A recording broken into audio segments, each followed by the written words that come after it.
This is the new Weight Watchers, built for real life and real results, no matter what mode you're in. Maddie went all in for her big day and lost 33 pounds. Emily lost 85 pounds and hit her goal while still living her life. Weight Watchers gave me the tools and I feel amazing. Join the millions of members and lose weight with the #1 doctor-recommended weight loss program. Lose more at WeightWatchers.com. At 6 months, participants in a clinical trial of Weight Watchers program lost an average of 12 pounds. Craving the coffee flavor you love, but without the caffeine? Kachava's got you covered with their newest coffee flavor. This all-in-one nutrition shake delivers bold, authentic flavor, crafted from premium decaffeinated Brazilian beans. With 25 grams of protein, 6 grams of fiber, greens, and so much more. Treat yourself to the flavor and nutrition your body craves. Go to kachava.com and use code NEWS. New customers get 15% off their first order. That's KACHAVA.com, code NEWS. It is that time of our week on the show. Wednesday mornings, immediately following our 10 a.m. update, we turn our eyes to the nation's capital and check in with the Blacklocks reporter, the only reporter-owned and operated newsroom covering our nation's capital. Tom Korski is the managing editor there, and he joins us for these weekly chats. Tom, good morning. Morning, Mike. Oh, Conestoga College. We've talked about it an awful lot because it's right here in our fine city of Kitchener, Tom. And it sounds like the Commons Immigration Committee is calling out Conestoga College as well. Do you know how unusual that is for a Commons Committee to name and shame an individual institution in a report? This was a report on abuses in the foreign student system. Unnamed were the last two immigration ministers who approved the system that resulted in, we've done the figures, over 1 million foreign students poured into the country. They were allowed unlimited access to the labor market, cost Canadians jobs, and the entire system was implicated in really profiteering. Let's not use pretty language. While the students themselves, very many foreign students, were resorting to the food bank. And here you have the Immigration Committee, and they did single out Conestoga, and it was pretty harsh, Mike. They described it as an extreme example of the impact of the poor government policy, called Conestoga a case study. Part of this, I have to say, is the result of a very unhappy experience by John Tibbetts, the president in the day, who testified at the Immigration Committee last October. It was not a successful appearance, Mike. He was evasive, did not express contrition, and MPs spent an hour and a half kind of beating him up in committee. But let's be frank. Conestoga, in the day, did have the largest number of foreign students of any college or university in the country, about 41,000 in the heyday.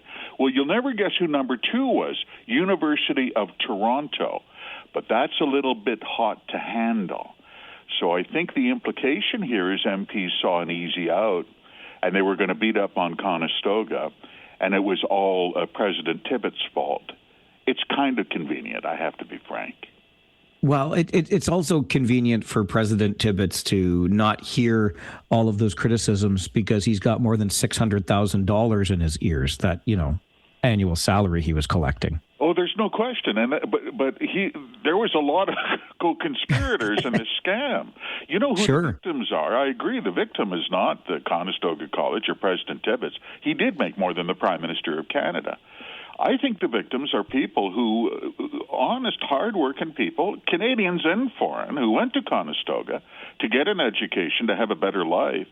And what is the value of that degree now, or that certificate, when you go into the workplace? And wait a minute, really, Conestoga was depicted as a diploma mill. It was harsh.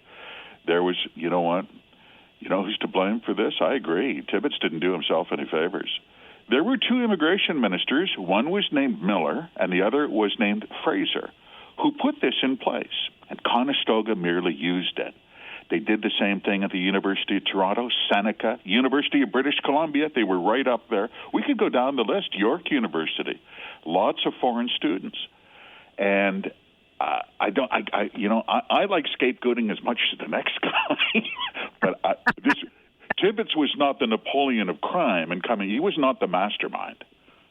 Conestoga, the convenient. Got that one for sure. Something else that's been a real issue in our neck of the woods, Tom, and clearly elsewhere, is theft of copper wire, etc. We've got a local councillor sounding off about it. We've got an MP from Cambridge calling for federal action. And I guess the Senate of Canada has caught notice as well. They've had enough. They did just come out with a report. In fact, Senate Transport Communications Committee had extensive hearings on this, and they heard from, this is right across the country, even copper thefts that impacted airports in New Brunswick, military bases, let alone telecom customers.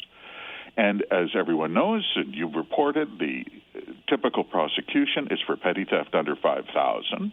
Well, that's a severe frowning in police court. And senators were just upset, and they came up with this report and said, no, you have to go for jailing in these cases. And in fact, they even cited a Florida law when they were having hearings. Florida passed a law 2 years ago, up to 15 years imprisonment, plus civil damages for all the harm you did in vandalizing telecom networks. So you could get some scrap copper to sell for $6 a pound at the black market recyclers. It'll be interesting to see what happens with this. You know, Mike, this has been around for years. There have been opposition MPs, Conservatives, New Democrats, have tried to pass bills, I mean over a decade, to get on this, and it's never happened. This Senate report will be interesting to see if someone finally does do what everyone agrees should be done. Absolutely. And you think back of all those efforts in the past going unheeded. And isn't that why we are where we are today? Because this has gone unchecked for so long? Absolutely. And you're led to believe, in fact, that this is not freelancing. There has to be some organized crime involved. But either way, we can't have yahoos pulling down, fiber cable lines or other telecom infrastructure so they can get $6 a pound from a black market recycler. I mean, this is not Zaire, for the love of Mike. Surely we're a G7 country. We should be able to handle this. Come on. Okay. Prime Minister Mark Carney has announced a cut to the federal excise tax on fuel. He says this is real relief for Canadians. Is it, or is it just temporary relief until we find out the impact on the budget? Exactly. We're going to find out April 28th. That is when Cabinet is going to table its new figures on the budget year. The deficit last year came in pretty close to $80 billion, like it wasn't even near their target. It's the heaviest overspending outside of COVID overspending periods, deficit periods, in Canadian history. Biggest deficit, $80 billion. They had projected a sharp decline this year. Let's see. But they just did blow another $2.4 billion hole in their deficit. What's my point here? Everyone wants less tax on gas. But don't fool yourself, because if this is financed by borrowed money, that's going to be the most expensive tax break ever, and you will pay and pay and pay with interest on those bonds. There's no magic.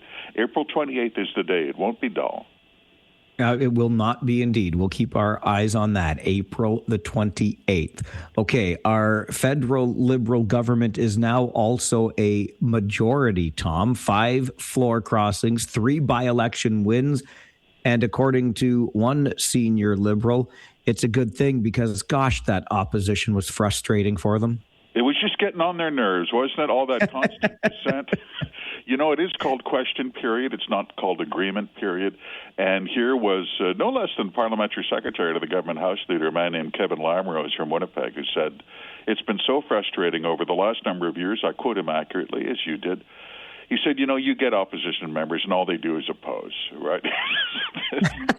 Correct. That's what their voters wanted. But it's getting tiresome. One thing that's going to be interesting with the majority, thin but working, is it does have the impact of shutting down every ethics probe, every investigation in committee, every subpoena of witnesses, every cross-examination of cabinet, every summons of contractors. And if anyone wants a reminder of what the impact of that has been, the Weed Charity investigation drove a finance minister out of town, Bill Morneau. That's kind of a big deal. There have been contractors, as a result of committee investigations, that saved taxpayers a fortune, who have been banned for life from the bidders list. It has had real impact in real time, in real dollars. And that's done now because the opposition does not have the votes. That doesn't mean all investigations stop. It means it gets a lot harder, Mike. It certainly does. Okay, quickly before I let you go, Tom, I would just love it if you could share some more information about the Net Zero Garage in the Yukon. Love it. I love everything about this. The Department of Environment called this a model for the nation. That's why we paid attention. It was a model for the nation. The Department of Environment said in 2018 it was going to show that we can get it done, said the Departmental Capital Plan. Well, sad news. It was supposed to take 2 years and cost $750,000. I'm serious, by the way. This is just a garage, like it's a 2,000 square foot garage. It's basically it's a frame with a shed, right? $750,000 2 years. No, it took 7 years and cost $1.8 million. And by the way, the auditors determined. You say, were there no heated garages available for storage in Whitehorse? Well, actually, yes, there were quite a few. Any questions? Okay, good night, everybody. That's why there's no investigations. That's what happens when you don't have the votes anymore. Just remember, Tom, it ain't easy being green. That's the problem. Oh, man, but you can sure pay off your speedboat if you get the contract. You sure can. As always, appreciate the conversations. Thanks for being here, Tom. Thank you, Mike. Tom Korski is the managing editor at the Blacklocks Reporter, the only reporter-owned and operated newsroom in our nation's capital. And you can find more on these stories and other stories that we can't get to in our short chats with Tom online, blacklocks.ca. It is subscription-based, but we pay for quality journalism. I believe in that, and Tom gives us a little sneak preview into the stories that the Blacklocks Reporter is covering and following each Wednesday morning here on our show as we mind Ottawa's business. Weight Watchers now offers access to affordable GLP-1s. It works for members like... I'm Haley, and I've lost 100 pounds. Weight Watchers has everything I need, from weight loss medications to nutrition support and help with my side effects. It's all in one place. Weight Watchers handles the insurance for you and offers affordable cash pay options. With our program, our members are losing more weight with expert nutrition and side effect support. I'm Mike, and I've lost 135 pounds. Weight Watchers prescribing GLP-1 medications. It's been life-changing. I'm Sharia, and I lost 80 pounds on Weight Watchers. I realized that it would take more than a prescription to lose weight and feel good on a GLP-1. Better results, expert support, lose more weight, make it last. I can't imagine doing a GLP-1 without Weight Watchers. Get started for as low as $25 at weightwatchers.com/new. Medications require eligibility and prescription. Patients on 15 milligrams of trizepatide had an average of 21% weight loss in a 72-week clinical trial when paired with diet and exercise. First month is low as $25 with a 12-month Med Plus plan. Does not include the cost of GLP-1 medications.